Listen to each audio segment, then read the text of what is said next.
Hi, what's going on over there? Okay, so this is a very special kind of video.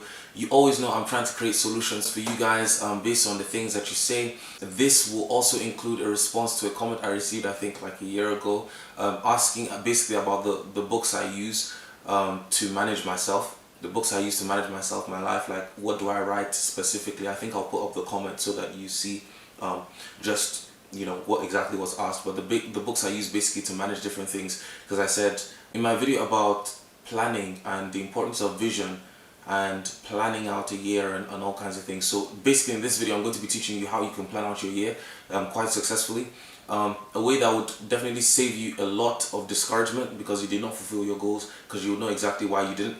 And yeah, it should help you all. I'm a person of systems. I like to work with systems. I like to work in a place where I know, okay, this is exactly what I'm meant to do, da da da da da. So this will be there. Maybe a wise way to start this. Somebody said, if you fail to plan, you plan to fail. So obviously today I'm going to be teaching you how to plan your year. Now this video is going to be very interesting because tomorrow is service, right? So this is Saturday at very odd hour, like 5:24 a.m.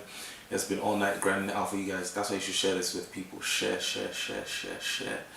with people, share with your world, so that we can keep this growing, so more people can receive help. But yes, this is going to be very interesting. So I plan that tomorrow I will, after service, of course, after leading service, I would try to use basically like a board and all to give you more visual representation of like how you can actually sculpt this plan, and that should help make things clearer. But basically it's a very simple strategy. I always repeat this quote, and that's what you need to remember.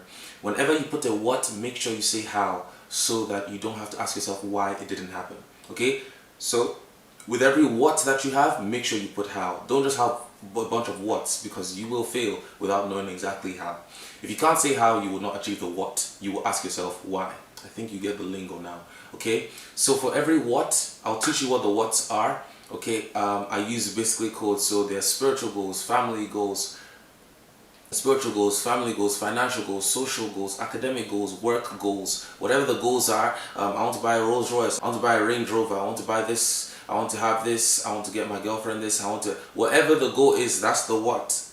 Okay, in the how category, let me include some more whats. I want to grow spiritually this year, I want to get closer to God, I want to, those are all whats. Okay, this is, it's a very simple thing. What's great. The next thing is how. Okay, so you're going to say how it's going to happen, and this is where the main shebang happens. Okay, so oh, I want to get closer to God this year. Bam. Okay, definitely I need to adopt Dekana's 1 year plan. I said, okay, I want to adopt Dekana's 30-30 rule, or 1 hour rule, blah blah blah. Okay, I want to be doing this and get as specific as possible. Okay, I want to wake up at this time, 5 a.m. every morning or 6 a.m. every morning, depending on your goal, whatever you're doing. Okay, what would that involve? Okay, I need a bedtime. All this is in how. The idea is you want to create something that can persecute you when you go wrong. Yes, I said persecute. I love that word so much. So you want to create something that can persecute you because you've said exactly how it will happen. And you know that if you don't do this how, the what will not be established. Focus on the seed. Focus on the root thing. Focus on the thing that leads to the thing that you want. Don't focus on the thing. Never focus on the thing. Focus on the thing that leads to it. For example, there's no point chasing money. Money is just a value. In your, like on the bank system, they just have a name with a bunch of numbers. It doesn't mean anything.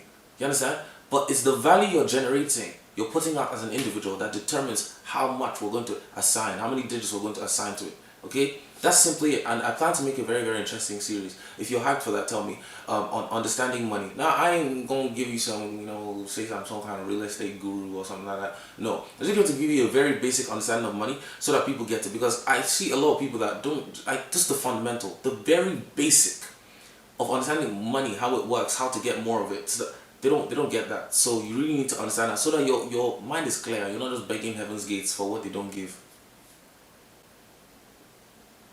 Yes. So that's how we're rolling with that. So this is definitely going to be a more interactive video. I know people want to come into life. People like vlogging. People like all that kind of stuff. And I hope to find a way to incorporate more of that. In such a way that it would still help you and convey very strong messages.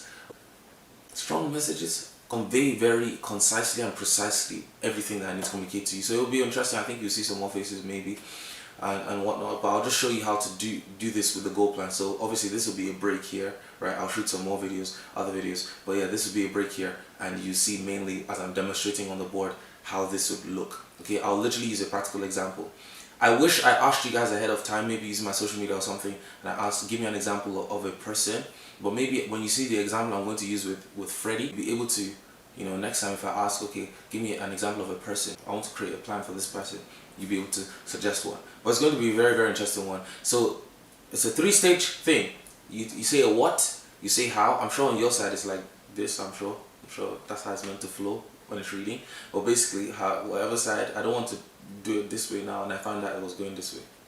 So what, how, and a lifestyle statement. And then just to respond to Henry was the one that asked the question. Henry's a dear friend of mine, I love him so much. Check out his podcast as well, Consciously Existing. Beautiful podcast, beautiful, absolutely beautiful. I wish my podcast was as great as that. Very, very, very beautiful podcast. Yeah, I love his episodes, everything. I'll tag it in the bottom, in the description. But responding to his comment about the books I use. So the basic things, I have a prayer journal, right, that I go through at least once. All of the things, like I go through it at least once. I need to see it a second time. After a second time, it goes like this, it sticks, right? Where I write prophecies, or I write prophecies, conversations with God, anything I'm doing like that. That's that. So I have a prayer journal, I have a book journal, because obviously I'm an author, and there's more books coming out very, very soon. Lovely reads, honestly. I'm having the best fun editing them. It's a lot of work, but when they come out, you guys are going to love it. And make sure you order your thing, man. Order your thing. It's going to be lovely. So a book journal for my outlines, planning out my books. Then I have a thought extension journal, okay, or a diary, like some people say it. And I don't really use this very often, I'll be honest with you. I don't like anything that's like, oh, I need to journal today, I need to write today how I feel and this. I don't really write how I feel, I write solutions. So let me show you what I mean. So it's not just a book to emotionally express, it's a place to think solutions to some things that I'm going through. So say now I'm studying in life, maybe I'm studying, I don't know, and maybe I happen to feel stressed, or I feel this, or I feel that, blah, blah, blah. I could write, to be honest, I would never write if I was feeling stressed or anything. I don't write those kind of things. When I write the most, and this is personally, when I write the most into that book is when, say, I did not do something that I wanted to do, and my timing was just so messed up. So I'll go into that journal and I'll write something like, I need to get a better grip with my time. I really need to get a better grip with my time. If I'm going to steward everything that God has given me, I really need to get a better grip with my time. I need to be more disciplined, I need to be more focused, I need to be more this, See, I'm expressing myself, right? Okay, maybe implementing, okay, going to bed at an earlier time. It's for solutions. Some people just write thoughts, and you're writing your emotions and feelings. I'm really not that person. You know that person that says, oh yeah, I cry often, crying helps to let out emotions, and I'm really not like. Let me tell you why I don't cry or worry or think, because I feel like it doesn't solve the problem. Say I have a rent to pay, or a bill to pay, I don't know, something that really is worth crying for. And then I cry. Does it get paid? No. Does it change? No. It's personally why I don't cry. Some people say, oh, it helps to release. It doesn't release tension. If I cry, it will increase the tension, because I'm like, look at how I'm wasting time being emotional. Nah. It's not wrong to be emotional, but it's wrong to allow your emotions drown you in a way that you found no solution. You grab. So this thought extension journal is more a place where I could choose to journal thoughts like that, I need to be more dedicated, I can do more. I see a future where I could do a lot more with my time. I just need to master how I use my 24 hours. This, and I'm like, okay, I've tried this method. It's just a place to thought extension journal. Okay, so I write in it once in a while, just to get, your mind clear, write something. So I have that. Then I have an ideas note, and this is usually in my Evernote, but an ideas note, where maybe ways to move my finances ahead, maybe things I want to get involved in, businesses I run, or anything like that, that's where I would write that kind of stuff. So ideas that could just pop into your mind at any time in your life, you just smack them down there in a daily to-do. So some people use a calendar, so rigid time blocking, they put it directly into their calendar. I use my calendar a lot, to fix dates, meetings, whatnot. But I've always been a sticky notes person. I use sticky notes to manage absolutely everything in my life.